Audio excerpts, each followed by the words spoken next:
Olha só, gente, pirão de queijo, feito com manteiga de garrafa, muito fácil de fazer, muito prático, uma ótima opção para você consumir aí com carnes assadas, com carne do sol. Então deixa o teu like aí, assiste o vídeo até o final que você vai aprender essa receita de uma forma muito rápida e muito prática.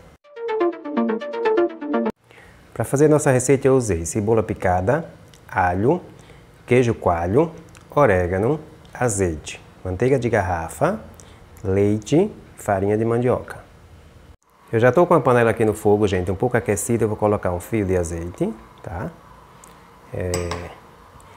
Em seguida eu vou colocar o alho para dar aquela, saborear aqui a nossa receita, fica bem douradinho, né?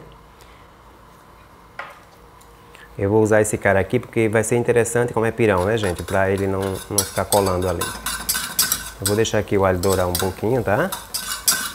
Esse cheirinho do alho aqui, gente, é irresistível, tá? Olha, não deixa de dar uma olhadinha na descrição do vídeo, eu sempre trago uma dica, uma novidade para você na descrição do vídeo, tá? Inclusive a receita é bem detalhada, eu coloco lá para você realmente a quantidade que eu usei, algo que eu esqueci aqui. Olha só, agora que já dourou um pouquinho o alho, eu coloco a cebola. Vou deixar aqui misturar um pouquinho. Que cheirinho maravilhoso, né? Vou baixar aqui o fogo um pouquinho.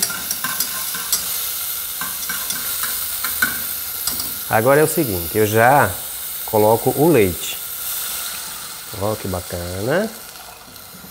Ao contrário dos outros pirões, que geralmente as pessoas vão colocando a farinha quase que no final, nesse aqui não, gente. No pirão de queijo eu já coloco a farinha logo.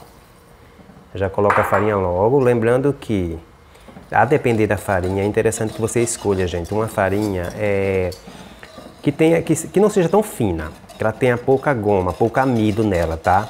Se possível até eu uso uma farinha quebradinha dá certo. Essa aqui eu escolhi uma farinha que ela tinha pouco amido. Porque se você for uma farinha muito fina, ela corre o risco depois ou o pirão ficar muito mole ou engrossar demais, tá? Ó, agora eu coloco o queijo coalho, tá? Todo o queijo coalho já coloco aqui dentro. Vou colocar um pouquinho de orégano, também é opcional, se você não gostar, você não coloca. E agora não tem segredo, eu vou só mexendo até que ele chegue ao ponto de engrossar, tá?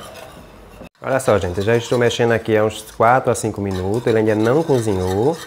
É muito relativo, você vai observando. Se você vê, a depender da farinha que você usou, você vê que ele está muito grosso, você acrescenta mais um pouco de leite, tá, gente? Para ele não ficar tão grosso, é aquilo que eu te falei, você escolher a farinha com pouca goma, que não seja tão fina, é fundamental. E olha só, eu vou colocar agora, como o queijo coalho que eu usei era um queijo quase sem sal, eu vou colocar um pouquinho de sal. Você observa, se o teu queijo coalho tiver sal, você vai experimentando e você vai vendo se está com muito sal ou não, tá? Ele já começou a ferver, eu tenho que deixar ele cozinhar bem aqui, né, que é um produto que vai farinha de mandioca. Outra coisa interessante, você não pode deixar de mexer, porque ele é um prato que ele é fácil de pegar no fundo da panela. Então se você não ficar mexendo, ele corre um grande risco de queimar.